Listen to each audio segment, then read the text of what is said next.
Hi, my name is Mrs. Abel.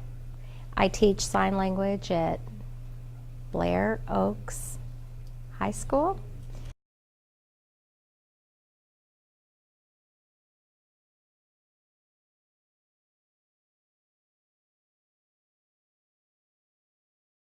I teach 3 different levels here, ASL 1, 2, and 3.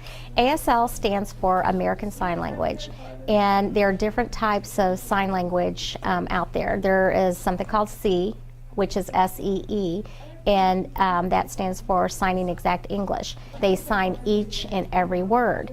And the difference between SEE and ASL is more of an interpreted. Like if someone is speaking, you wouldn't sign each and every word they say. You would listen and you would condense it into an ASL form, which is a different language, you know, because sign language is a foreign language.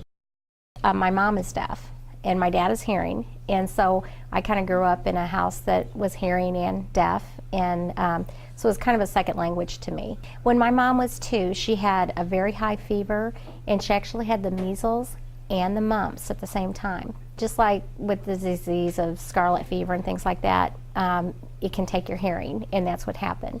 And so she was so young, she doesn't even really remember hearing because she was so young, but she has done well in the hearing world. And I say hearing world because she was married to a hearing man, and most of her friends were hearing. When I think back, it was just normal. I mean, it wasn't anything different because, you know, when I learned to say words, I learned to sign the words at the same time. And so I really didn't know any different. And of course, till I was a little bit older, and then just in society, you know, people, you know, talking to other people, not realizing people are deaf. So I wouldn't say I was an advocate, but I kind of was for my mom when we got out. But because she was in such a hearing world, she could do everything. She was a secretary before she had us.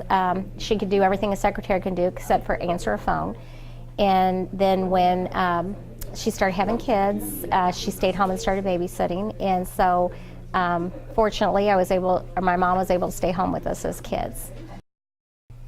Basically, I started out interpreting in the school systems, and then whenever sign language became a foreign language in Missouri, they asked me to start teaching sign language here in the high school. I'm also a certified interpreter.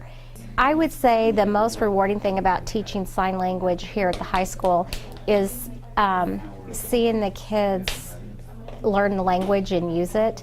And what's really neat is the kids that are gone for several years that come back and still use the language. And so it's just neat to see them having fun while they're learning something.